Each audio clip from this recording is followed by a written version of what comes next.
Hello, everyone, and welcome to our Roland-Garros Wrap-up show, which is a bonus episode of Tennis Weekly following our Roland-Garros daily coverage. If you haven't had a chance, quick shout-out, do listen to our daily episodes if you want to relive any of the action from Roland-Garros in your podcasting platform of choice or on YouTube. But today, we are going to be wrapping up our experience as fans of Roland-Garros. So we're going to be covering our high moments, our low moments, our surprising moments of the tournament. We also have some, I want to say awards, but we've got some categories that we are going to be going through but person by person, and we'll unveil those categories very, very soon. But guys, this tournament obviously has been complete chaos across the board. Men's tournament wins, women's tournament in the singles. It didn't really matter. What is your kind of overriding reflections of Roland-Garros 2026? I almost want to ask both of you 3 words to sum up your kind of view on this Grand Slam. That's quite tough, isn't it? I was going to say, I took umbrage to saying that the fan view. I'm like, I was there as a member of the media. Sorry, okay, Chris. I'm a professional. I forgot about that. First. Yeah, well, thank you. I was working the grounds for the first week, so I think we had to clarify that one. But I think if I'm giving 3 words, I've got to go hot, chaotic, and seedless. Is seedless one word? Yes, it is. Okay. I'm just checking. I'm like that. I'm like, if you're allowed 4, I want to be allowed 4. Well, I mean, to be honest, there were actually quite a lot of seeds in the finals, mostly. Yeah. Or wild card, I should have. No wild card. Okay, Kim, what are your 3 words? You can do better than me, Kim. I was going to say Don't say warm. seeds out early, but Yeah. that they weren't all out that early. No. Maybe fat lady hasn't sung. That's Did you 4 get words. that? That's 4 words, Kim. Oh, sorry. I thought, right, a fat lady. And none of them are relevant. It could be 3 descriptive words as well. It doesn't have Who's to be a the phrase. fat lady? Well, you Can't say make it fit. it's not over till the fat lady's sung. Mm. And so a lot of matches, you can't say they're over until the fat lady has sung. If Valinska Jannik won, we Sinner could was a have said- game away. Yeah, game away. Oh, Djokovic yes. was 2 sets up. A game Sabalenka away. was- I like that, Kim. You Yeah. can have those 3 words. Oh, a game away. That works. There we go. Have you got What about anything, you, Joel? Yeah, come on. Blowy. Mishaps. Sad. Couldn't you have said windy, Joel? Sad, blowy mishaps. Blowy because of the That windy sounds very conditions. wrong. Sorry, Mishaps. listeners. Mishaps We've because absolutely of lost the the chaos of the signage on the court. And then sad because Alexander Zverev is the men's champion. I'm not sure sad, how blowy you kept. Yeah. mishaps. I'm not sure you've kept a straight face for that one, Joel. But maybe we should move swiftly on from Yes. sad, blowy mishaps. Well, should we have a look at our men's predictions? We won't go through them all, but we'll just sort of point out the ones that we got relatively right and the ones we definitely So it would be a very didn't. quick We section. would be here a long time if we went through all of our predictions that were wrong. I mean, I had Sinner Bublik in quarter 1, Vachereau Medvedev. Yeah, I mean, I didn't do painful. much better. I mean, I had Arthur Feast making the final, who didn't even play on court in the Oh, end. yes. But we all got Hodar right for the quarterfinal. I got Zverev in the final. Hurrah. Of the one we got right, Hodder, that was like, that was pretty was good. more of a wild one in a way, Yeah. like his first Roland Garros. But I mean, Joel, you said Djokovic would be pushed all the way by Fonseca. I think that's fair to say that did happen. Yeah, but a bit on the Chris, fence, though, I'm going to say, all the way. Oh, does it mean that Djokovic, Well, he won. was he winning or losing that one? That I is think true. he There's a wasn't- little He was caveat winning there, that one, yeah. wasn't he? Yeah, Djokovic. You got Taylor Fritz out round 1, Chris. So I think that's the only positive thing you can say about my predictions across male and female. Joel had Shelton out round 1, and he went out in round 2 in the end. Yeah. So that's It's not straight too bad. to Collignon, so yeah. That's I mean, terrible. Landaluce had Um, quite a good run. He didn't take a set of Sinner because, I mean, But he Sinner didn't didn't get to make round it to round 3. 3, did he, Sinner? Yeah. So if he had have done, He maybe would've that would done. have happened. Yeah. And I had Kuame. I said going deep, 3rd round for a 17-year-old. That's I kind of think that was going pretty deep. good. That was Yeah, pretty good. I think probably on these ones you probably came out top, Kim. You know, you had a finalist, a quarter finalist, and a bold prediction go quite well. You were the Yeah. only one to put Zverev in the finals, so Yes. we have to Thank you commend you very for much. that, definitely. Yes. For the ladies' predictions, I think we did all of us much worse than that. I mean, Chris, you probably did the best. You had Castella making a semi-final, and you were only one round off. So I think fair play to you for that one. Thank you. But we all had Swiatek, Sabalenka winning. So, gosh, I mean, we had Svitolina in the quarterfinals. That was correct. I am still convinced Zheng was making the quarterfinals if she had defeated Chwalinska in round one. Yes, I think you can almost take a half point for that. Actually, you're the only person out of all of us to put Andreeva in the quarterfinals, Joel. So that's actually quite impressive. I mean, I'm confused now because I actually put her in the semi-finals in collector set, so I don't know what happened there. You like to spread your answers. You know, you like to have two goes at winning the predictions. I'm always quite consistent, but you did say Osaka was going out. You were very, very firm on this, of consistently, that she was going to get done by Sigmund. Didn't quite happen, did it? No, it didn't. Quite opposite, in fact. She actually did the best she has ever done at Roland-Garros. So yeah, not just a great despite prediction you. and then another. I mean, Anne Lee made it to Philippe Chatrier. Kim, she did. She got a moment on the court there. Not a quarter-final Didn't quite like make you the predicted. quarters that I predicted. Yeah. Kim, I did think there would be a fascination with rogue Sophia person. Kenin round 4. This is like every Grand Slam. You think Kenin's going to do something? I'm just waiting for her to go deep again at Slam. She's a Might Grand be Slam waiting champion. a while. Well, Zverev waited a while. Maybe Kenin can wait. You know, it's coming up to 6 years, surely. Well, yeah, she won in 2020. So here we go. It's been and gone. Space. So imminently, it was the perfect time to predict it, Kim. Well, we've got some awards to dish out following on from our failed predictions. We've got a few. Best match. We've got biggest upset, most room for improvement, biggest surprise, one to watch, and pet peeve. So we'll be doing that. Pet peeve is a new one for this edition, I think. Who put it in? I haven't seen this one before. I put it in. I just wanted to, because I did actually put it in, but I put it in with a question mark because I actually am very. I was like half-hearted, but I'm now intrigued. It's still in there, so we've all had to address it. Well, let's see what we've got. I mean, we'll kind of be covering generally men's and women's between us, but we'll see what we've all got. Let's start with best match of the tournament. I can't count off the top of my head how many matches we have seen, but there were some fantastic encounters. Joel, who have you got for your best match award? There's a really obvious candidate that I'm not going to say on the men's side. I'm actually going to give it to Casper. Was it Arnaldi Caboli? Yes. It's a quick one, that one. I am giving it to Casper Ruud versus Tommy Paul. I thought this was fantastic match, had everything. It's always fun and entertaining. I think. Well, actually, I say entertaining. That's a bit cruel. Watching Casper Ruud in the heat, but I mean, he came back from 2 sets down. Tommy Paul was playing great tennis, so I thought this was a great matchup. And I also enjoyed Potapova Goff and Potapova Kalinskaya on the women's side. You did like Potapova Kalinskaya. I did. I liked that very, very much. I thought it was edgy. It was contrasting styles. So yeah, that on the women's side. But Ruud Paul for me on the men's side was Paul one of my Rudd. favorite matches. Remember that, Kim? Paul Rudd. Yeah, of course. Paul Rudd, big fan. I now know who he is. Ruud Paul's Drag Race. Someone else said when they play. Nice. Yeah. So maybe have you heard of that one? If you haven't heard of Paul Rudd. I do know RuPaul's Drag Race. Ruud Paul's Drag Race. I love that. Yeah. Oh dear.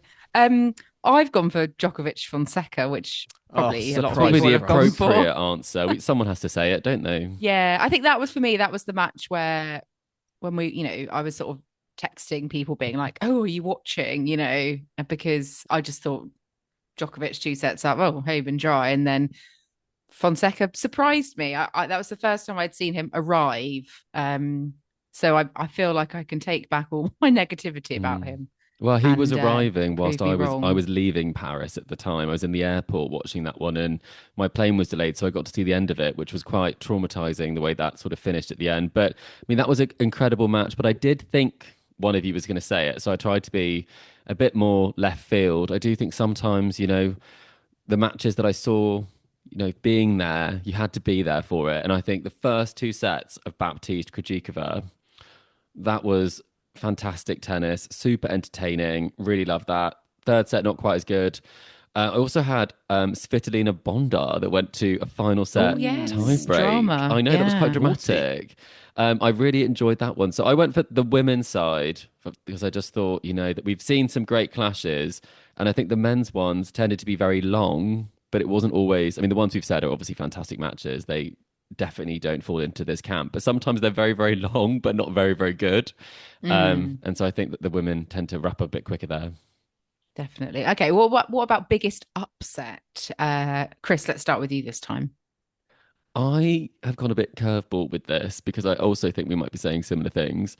I actually think that it's the first, bouncing back from that first set is Jakub Menšik, where he bounced back against Alex de Minaur after losing a 19-minute first Great set, shout. 6-love. And I just thought Like that. that's an upset because he collapsed on the court with cramps. He had to have medical attention to get up off the court after his previous round. And then he was playing against a fresh as a daisy Alex de Minaur, who had a bye because of the withdrawal of blocks. And then he came back, stormed back to win that one in emphatic style. So I think that was a real upset because if he said to me after losing that set, he was going to go all the way to semi-finals. I think that's probably a huge upset. I think a lot of people probably lost a lot of money on that match. Well, I went for, I mean, a lot of people will say this, but Jannik Sinner against Juan Manuel Cerundolo. This did not, I've 0% chance of Cerundolo winning this for me prior to that. And the nature of Sinner's sort of crumble, obviously it was, related to him feeling pretty terrible. So it wasn't like it was Sinner playing peak tennis and being peak fitness, peak health. But Is this that just an upset though, Kim? I'm going to ask. Sinner versus the Heat. That doesn't really go well. That kind of went to form in some ways. But I mean, obviously it was an upset on paper. But the fact that he couldn't even get through like a few more games just to like get over the finish line. yeah, I don't know. I think this kind of just blew the draw wide open. that's true. That and then Djokovic losing, but it was suddenly like, oh, hang on a minute. The whole tournament's turned on its head. It did set the tone, didn't it? very I was true. on court for that one, and I still can't believe what happened because I thought he was just struggling and then he was going to save all his energy to serve it out. And then I've never seen anything like it. So that was, it was a stunning upset. Or I just thought, I think back to when Djokovic has had moments in matches where he's, you think, oh, he's down and out, he's injured, and he still ends up finding a way to win. I just assumed that would happen, but it didn't. So, but yeah, what about you, Joel? Who have you got for yours? Well, I've got a couple of matches. I've got Fonseca Djokovic, which we've spoken about. I mean, the fact that Fonseca beat Djokovic from 2 sets down in a Grand Slam, that I think what happened once before. Kim, I know you love to bring that little Yeah, Jürgen Meltzer. Jürgen Meltzer. He's having his day in the sun, isn't he, this tournament? I mean, Jürgen Meltzer now has some company with João Fonseca. So I have to say, on the men's side, that was a big upset. But on the women's side, I mean, Sabalenka Schneider. What was Sabalenka? Gosh, She yes. was 6-3. She was 5-3 up as well in that second 6-3, set. 4-1, 5-3. Lost 10 Incredible. games. I was like, I was just sort of just assuming Sabalenka was win. Turned off the TV, came back an hour later, and it was one of the shocks of the tournament for me. So yeah, those are my two. I also should go all the way back to the second round because I was on court for Rybakina's exit to Stara Dubsova. That was, of course, that's not really spoken about. It's sort of glossed over, I feel. Not much happened after that, but that was a stunning upset as well. So, I mean, actually, when you think about it, we probably should have kind of caveated that this was the tournament of upsets. It really was. I think it was so many to choose from. This almost needs to be a bigger category. We need a short list, and then we need to kind of vote for what 10. we think is going to win it. Yeah. Yeah. Well, what about most room for improvement? Might well be featuring people who were involved in upsets, but I'll start with this one. I had Sinner in the heat. I think generally he needs to go and practice in the heat. Is this Roland-Garros 2026? Is this Australian Open 2026? Oh, well, generally, ongoing just generally feedback. Sinner whenever it's very, very hot. But I think Sabalenka's doom sort of spiraling in matches like we saw against Schneider. The doom spiral, I like that. She's got to work on that because it just unravels very quickly. You have got to work on it if you're doom spiraling in a major. So I think, I mean, it's 2 years in a row that we've seen a she's regressed a bit as drastic well, hasn't she? She's defeat. not really improved. She's actually gone backwards a bit. So extra more improvement improving. needed. Yes, yeah. What about you though, Chris? I went for men's tennis in general from the perspective of it's okay to win in straight sets. So they can improve winning in straight sets. Efficiency, I think. Like that. So Get I it just done. thought we've had a lot of, I mean, I've talked about this already, but the final set tiebreak really was, out in force. And I just feel for the women's matches that are following, because I mean, that must be quite the weight that they have. And if I'm going more specific, I did say, Flavio Caboli's net play. I think that also got a special mention. There were some interesting shot selections and misses there. I mean, almost impossible misses that he managed to pull off. And then I said the heat rule could be improved, I think. Oh, the global wet bulb index. Wet bulb heat indicator, global, yes. Yeah. Because I don't think we're clear, and we looked it up, and Djokovic didn't know what it was, and it's never been used. So I feel like that's a case for improvement needed. I think we need to improve pronunciation of Maja Chwalinska as well. Maja Chwalinska? Because I still haven't got the hang of that. No, that's the only one we know is definitely wrong. Yeah. What about you, Joel? What needs improvement? Well, similar to you, Kim, I did say Jannik Sinner's hydration team. I don't know if does he have a hydration I team? don't think he can does, afford one, but he certainly can afford one. So that is something that needs to be improved. I will just also say, generally, British tennis in the singles. I think they had a shocking tournament. Will you be allowed back into Queens after that comment? Oh no, well, I mean, Jack Draper didn't play. It was sad. Cam Norrie, retired, injured. Emma Raducanu got bageled. Was 6-love down already in like 19 minutes or whatever against Sierra. But you liked her fight back. You were quite in defense of her. I was a little bit, and I'll end on a positive note. I thought, Bolter did well to take a set off Potapova and take that to 3. So. Yeah, but generally speaking... Fran Jones, thank goodness for Fran Jones as well. Got her first Grand Slam victory. Yes. So we had small victories, no big victories. Small victories, no big victories. And one final one, the French... Well, Roland-Garros's placement of the Lacoste. Of Is it? The board... Well, yes, the Lacoste boards on the court, which were causing just so many... injuries and was just generally a hazard to a lot of players. That Katie Boulter included, could be placed a lot better. Yes, I hope they can sort the court architecture out for next year. Okay, what about biggest surprise? I mean, gosh, we had rather a lot, I feel. Chris, take us away. I mean, there are 2 ones that stand out to me. I've not gone for like matches here, like from an upset perspective. Is it Jesper de Jong reaching the 4th round as a lucky loser? I actually forgot that happened, but maybe you should go first because that one is fantastic. He took out Stan on the way as well. He did, yeah. He did. Good on him, de Jong. I spoke to him in Boston last year. He's a finalist. Very nice chap. Right, sorry, that was not my big shock. Okay. We had a women's night match, which is in itself a big surprise. We thought that day would never come. We also thought that... we wouldn't get a men's opening match on Chatrier, which actually ended up obviously with Sinner deteriorating rapidly in the heat. But I thought they were both big surprises. And then I also was genuinely very surprised when I saw that Arnaldi had withdrawn from the semi-final and held a joint press conference whilst saying he had a viral illness with his friend and finalist, and that was okay. So I think that was surprising to me. I think I have to say I was very surprised.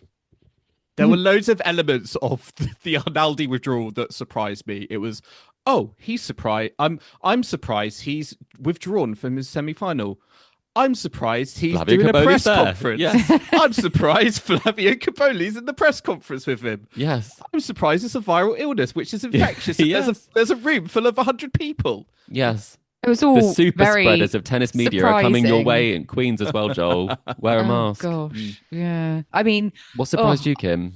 Well, I mean, Caboli getting to the final, I suppose, is one. And I mean, Chwalinska as well on the women's side. I mean, I don't think any of us saw her run happening. So I think for me, she is the biggest surprise and breakout. Package, yeah. Yeah. But I also was pleasantly surprised by Pablo Carreno Buster reaching the You what love was a it, bit the of fourth PCB. round in the end? Yeah, then he went out after Um, 2 sets up to oh yes, he was Hodar. 2 sets after Hodar. Mm. But yeah, a bit of retro PCB. I thought, yeah, nice one. Yeah. And He's if been out for PCB ages, so hadn't taken out Hodar, no, had have taken him out, we wouldn't have even got a point on collector set. We would have not got that. well, Wow. PCB would have then played Zverev, and who knows? Zverev may not be the champion today. Oh my word, Yesterday. Kim. Yes. I Oh, know. goodness. Sorry, what year is this? Are we talking about PCB in? Take us back to the present, Joel. Okay. Well, my biggest surprise was a player I fully believed in at the start of the tournament. He did so well in Rome, pushed Sinner to 3, pushed Sinner like no other player had done up to that point in the clay season. Until a certain Yeah. surrender, though. And Daniel Medvedev. Oh, I just yes. thought, he was going to do something on a surface that he despises, given, as I said, what happened in Rome, reaching the semi-finals. Goes out in round 1 to Adam Walton in 5 sets. I was not expecting that at all. So that was very That's a good one. That scoreline was surprising. also very back and forth. We do It was- call that WTA tings sometimes. It was. When... It was 6-2, 1-6, 6-1, 1-6, 6-4 to Walton. So yeah, it was very surprising. The other thing I would say that I just did not have on my list was in terms of American men, Zvider being one of the last 2 Americans standing in round 4 with Tiafoe. I'd never even heard of the guy going into the tournament. So incredible run from him. But yeah, was not expecting such an unfamiliar American name to be one of the last standing in the men's draw. Fair to say we were very Yeah. surprised this tournament. Lots of surprises. What Not all of them about pleasant, actually. no, some of them horrendous.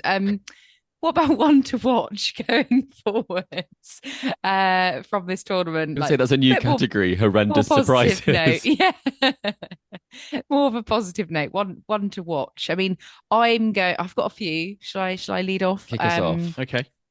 Deanna Schneider. Now she's with Sasha Byen. I think, obviously first semi-final. Can she take this on and kind of continue? I know she sort of had a Sabalenka meltdown, but she did what she needed to do to stay in there, and she did her homework there. So I think, given that partnership, I'm curious to see what he will do for her and how she will flourish under him. And then Marta Kostiuk, will she continue her clay court prowess? I know she obviously had a poor semi-final, but can we expect her to continue her form onto the grass? TBC. So they were my 2. Joel, who have you got? And this is going to sound a bit lame, but I am going to Alexander Zverev and Mirra Andreeva for So the champions. Okay. the champions, yeah, for different reasons. You'll think they're ones to watch, the winners of Roland Garros. So So it's like when first Kim of all, thought we've Jakub spoken Mensik about was how a unsung hero, and he was already in the top 20. I'm curious to see how Alexander Zverev gets on in the grass court season, given his shocking record at Wimbledon. Is this going to change anything? Ooh. What round do you think he's going to get to? I mean, he's got Second week. minimum. He's got to make second week. Okay. He's got to go further than that. I don't think but- he's going to make second week. Ooh. Okay. Well, yeah. I think I'm just curious to see. Yeah. Will this Grand Slam change anything for him in terms of his mindset? Maybe in terms of his swagger, particularly at a slam he's not performed in the past. So he's one to watch there, and for Mirra Andreeva as well, because last season Mirra Andreeva had a cracking first half of the season and was not able to consistently deliver in the second half of the season. And I think we're in a similar point where she has won Roland Garros, and I want to see her back it up. I want to see her continue the form on grass. She had a good run at Wimbledon last year. I think she reached the quarterfinals. So yeah, my question for Andreeva and Zverev is, can they keep it up? I mean, that's actually quite interesting to follow. I think with Zverev especially, his mindset will be fascinating, because I saw an on-court interview yesterday where he kind of took on Sam Querrey, and I thought maybe it's gone to his head already as he was holding the trophy. So he will maybe be coming back down to earth on the grass, because as you say, it's not always been a happy hunting ground for him. I didn't go that way with some of these, actually. I went the next gen in general. I think I'm excited to see, what will Fonseca do on grass. I kind of thought he's got a big game, he's got a fun game. I think that's going to get a lot of eyes on. I think he really kind of lit up the first week with some of the results that he got and the Brazilian interest. I think there'll be a lot of people watching. So that's kind of how I interpreted it. And then I also think I'm watching out for a wild card for Chwalinska to see will she end up in this fascinating sort of predicament or circumstance where either she will be a qualifier in the draw. I don't think the qualifier can be seeded, or she would be a wild card that is seeded. That is obviously if she does get given a wild card or does qualify. So I'd like to see what she can do because a lot of people are saying her game is not cut out for the grass. She's a clay courter. I think Chwalinska has said that she's only played 3 matches on a hard court, which is She quite was not bitter. very flattering at all. She was not. She said just plays on clay. So we know she plays on grass, don't we, Joel? Because of a certain point against Coco Vandeweghe that. Oh yes, yes. Do you know? I saw that online and I was thinking, I think I was at that match. Were you? Yeah, I think I was. At qualies? It was at Wimbledon qualies a few years ago. We can check our text. I think actually no, you think you were. I think Because- you texted us about it. Yeah, because obviously Coco Vandeweghe is quite a big name for qualies, so I was just sort of gravitated to watching the match, and I remember it being sort of on a court that was more tucked away nearer the media center, but I completely didn't realize who her opponent was, and yeah, it just sort of triggered me seeing that clip. Wow, you never know who you're watching now. But did you rate her? A few years grass? later, Yeah. What did you think of final. it? She won that match. She did. I don't think Vandeweghe was particularly impressed. She's not often impressed. She's not often impressed. No, Takes a lot. Yeah. Okay. Well, final award we are giving out is for pet peeve of A the new one. tournament. Yes. A new award. The inaugural pet peeve. I know. Who wants to go first? Chris? What annoyed you? What pissed you off? Yeah, what got under my skin? Well, I mean, if you follow us on Twitter, you'd think everything did based on how much I've been tweeting.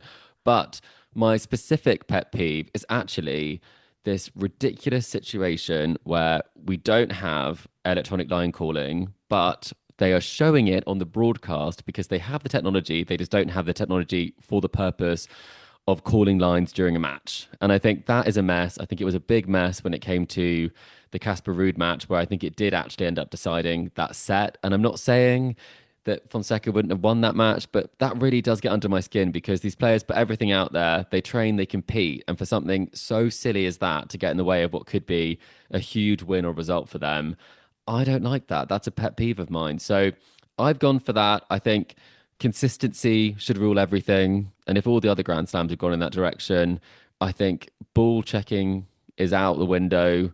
And let's just have a definitive answer, be it right or wrong, but it's the only one.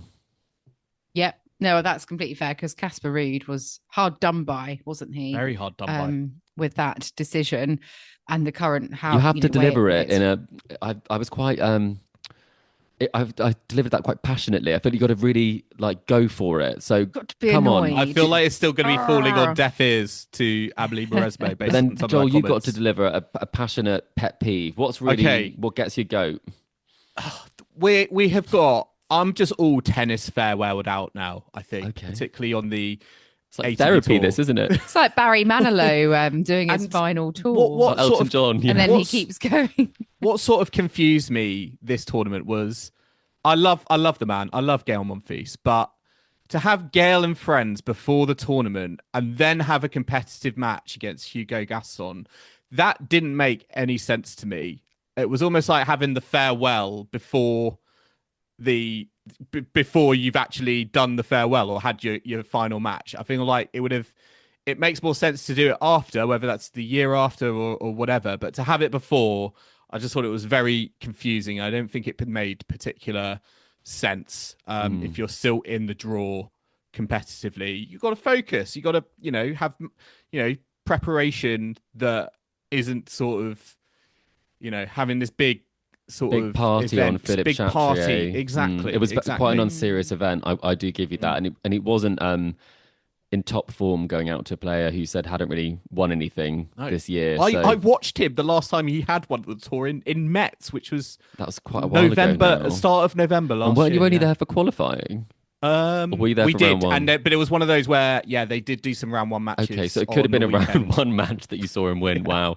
I mean, that's a good peeve. I think, Kim, you've got to bring us home. Yes. What really has, got you annoyed? Got you screaming at your TV. I wasn't impressed with the inconsistency from the umpire when it came to Jannik Sinner. I know there was a lot of debacle about when he was given that medical timeout. Right, when everyone was kind of like, oh, hang on, hasn't he got to wait till the end of the set or the change of ends? But fair enough, that was within the rules. He was given that. But there was a bit of inconsistency with he should have been given a time violation. And most other players would have been in that match that he lost and was suffering. Even yesterday, Zverev was getting a time violation in the final, and Sinner was not. And I just feel that there needs to be a real, a rule is a rule, and I don't care who you are, the same logic and rule book needs to be applied. So I think that obviously it didn't really help Sinner in the end anyway, but I just think I'm not a fan of, injustice. Well, generally. It's hard to argue with that, Who Kim. is? Who likes injustice? No, it's hard to argue with that. I also think, for poor, Jakub Menšik, when he was out there getting first serves taken away whilst he was really struggling, I think the same rules did not apply on Philip Chatrier. So I'm actually with you on that one. Yeah. Well, quite exactly. It's just either be kind of either allow, given the heat and given someone's physical state, allow everyone a bit of leeway, or just it's the same rule regardless of. Yeah. Can I just add one more that I've just thought of, but it actually annoys me. Let it out. It just actually annoys me. We're not going to stop your flow. And I think this would be Lara Siegmund's pet peeve. The amount of chat on Naomi Osaka's dresses. Yeah. Didn't we do 2 episodes on it, Joel? Yeah, I think we did. What is she wearing onto the court? What is she wearing whilst playing the tennis? Great, good.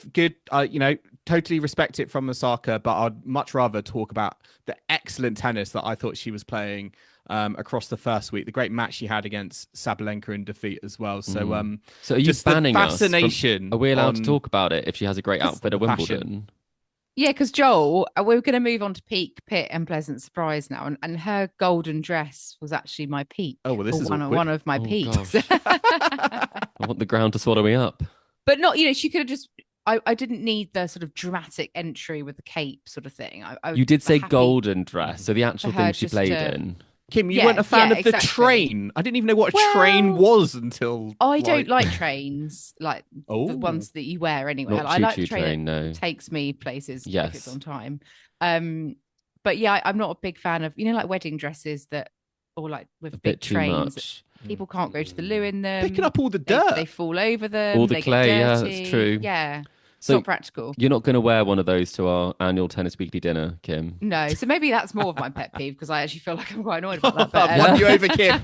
Wait, sorry, your peak is also your pet peeve. That's very No, the train could be the peeve, but her dress itself. You could have a peak, pit, and a pleasant surprise just out of Naomi Osaka's outfit. Was a peak, yeah. Different components. Wow. I also think all the 5-set surprises was fun, so I went for that as well. See, that's not so much for me, I don't think. Oh. What about you, Joel? What was your peak? It's very similar. It was just the number of 5-set matches that we got. But actually, I'm gonna change my tune there. I think for me, what was peak was just seeing these elite level athletes playing in these really extreme conditions, and not so much maybe the heat of the first week, but the blustery conditions of the second week. I just found it fascinating how some players just cannot deal with certain conditions, and the failure to adapt really kind of costs them in the moment, like Sabalenka, for example, against Schneider. So I'm taking peak as pure entertainment. It was players battling the elements. Yes. Okay, so that is interesting because I don't think that gave us peak tennis at all. But I mean, you do like the drama, so I think that's probably quite fair. See, I like to see someone winning, playing very well, even if it's not as entertaining, probably. But Who was that then for you, Chris? Or is I that mean, your I didn't pick? have a particular I example was of going to say, is that. that I mean, Zverev? I don't think Oh, that. I see. I'm not sure that happened this tournament. Someone playing well and winning. No. I actually had a very unique one, which also gives a nod to a future episode that we're going to have. I got to redeem myself. Remember last year, I asked Iga a question that broke her in press.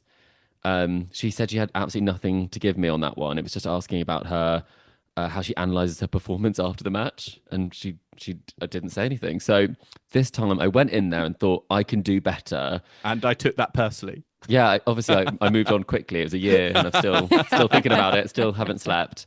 And I asked her whether she'd watched the Rafa documentary or not, or if she intended Oh, to. nice. And she lit up. I couldn't even get my follow up in because she was talking so enthusiastically about it. Because Francisco Roig actually told her it was coming out while she was in Madrid. So she bought a dress and got ready for the premiere. And he said he got the wrong day. Oh Oh, no. no. Yeah, she was waiting for someone to ask her so she could kind of put him on blast. But she was really looking forward to see it. And I think I'd love to hear what she thinks about it because she's also a champion. She's a big fan of his. So that was a peak because I managed to have a redemption arc. And it was a very good one. And also a peak, which is kind of, I think it's a one of one experience. I actually was watching the embargo documentary on Rafa on Philippe Chatrier in between the day and night sessions. That was the slot. So my living room was Philippe Chatrier, which I think is that was a That's moment quite where I thought cool. like this is actually quite cool, you know. So Mm. that is my peak, not players battling the weather. It was me, you know, trying to find my Netflix password and then ask Igor a question. And hopefully some nice pastries in Paris as well. Oh, yeah, actually, I yeah, feel not like as we haven't many. had so much pastry chat. Have you been sort of slimming down, less Yeah, pastries this honestly, year? I've been actually shifted to you know, a little beer, you know, a Oh, little beer in a beer. Oh, because galette. of the heat. Yeah, no, Yeah. fair enough. The heat. Okay, what about the pit for us all for Roland Garros this year? I'm going to start with Vallejo and his sexist Ooh, comment. yes. Bad I feel like Vallejo. that's pretty awful. That is a real pit. So that was not great for the sport. Not a great look. Yeah. And It's bigger than a uh, pet peeve, isn't it? That's a pit. yes, it's down the mine pit. I also want Norrie getting injured was a bit rubbish. And having to retire because I had high hopes for him, but hey ho. Hopefully he'll be all right for the grass. But yeah, I think Vallejo. And enough said about him. I don't want to give him any more airtime. But Joel, what's your pit? I mean, I've already mentioned Emma Raducanu getting bageled by Sierra. I was ready to tuck into that match, and it was she was already You got a bagel to she tuck was already into. yeah, that's true. She was already a set down in 20 minutes, and I was like, oh, I can't get worse than this. But I'm actually going to say, genuinely, Matteo Berrettini's retirement from his quarterfinal, just very heartbreaking moment because I think it was a great moment for him to reach the quarters, a great tournament. But just sort of this sort of just this feeling that this is just follows him. He can't just have a good moment and that's it. It has to have something else as well. And yeah, it sort of left me a bit sad about Berrettini and his career and the fact that this isn't the first time this has happened. Mhm.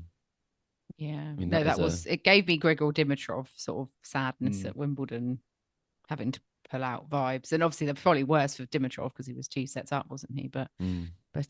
yeah, it's not pleasant. What about you, Chris? What have you got? I went for a pit that also related to some media duties because, you know, when you get there, you're excited, you're going to ask questions. Then we found out that they were doing a media boycott.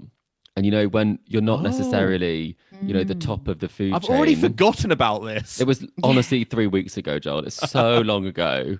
You forgot I went to Paris, let Yeah. alone there was a media boycott. But it's very strange because when we're not the first question, obviously, because that goes to like a very big, like the BBC or something like that. So then with Djokovic or someone like that, I mean, you get maybe two questions in 15 minutes. So thankfully he wasn't doing it. But for the other players, you know, they did wrap up quite early before some people could get questions in. So I think that probably would be my pick because I did think it was a great stunt because it made all the media then wrote about it. But at the same time, we were sort of the victim of it, even though they were going after the prize money at the French Open. So it was kind of a weird one where you're like, great, it's media day. Oh, none of them want to talk to us. Which is... But do you think them doing that has actually made any difference to anything? Not really. Was it an effective means of protest? Well, it wasn't really because I mean, some players don't actually get to 15 minutes normally. Like Rebecca said, I don't think she's ever had a 15-minute press because... Oh, so does she say 15 words? No, exactly. That's what she said. She said, I'm not really doing anything different. And then, I mean, some people did it, some people didn't. And you need everyone to be on board. So I think there was a further conversation that happened with Roland Garros out of it. But I mean, at the detriment of, the media 15 to 20 minutes that we'd quite like, because it was 15 minutes for all media responsibilities, not just the actual press conference. So that was a bit of a bummer, I'd say. I mean, they got an extra press conference when Cobley and Arnaldi, that made up for some of it. But finally, last but not least, pleasant surprise from the tournament. What was the unpleasant surprise from earlier that we had? Yeah, a horrendous surprise. Oh yeah. I mean, I really liked Novak Djokovic's outfit. I thought the colours combination was just lovely. You wouldn't stop wanging on about this. You loved it. You thought he'd copied the Ball Boys. Well, it was very similar shades because it's all Lacoste. Is he in Lacoste these days? He's changed quite a few times. He's like a ball man then, did he? He was like the reverse. He's the ball just grandpa. Blended in.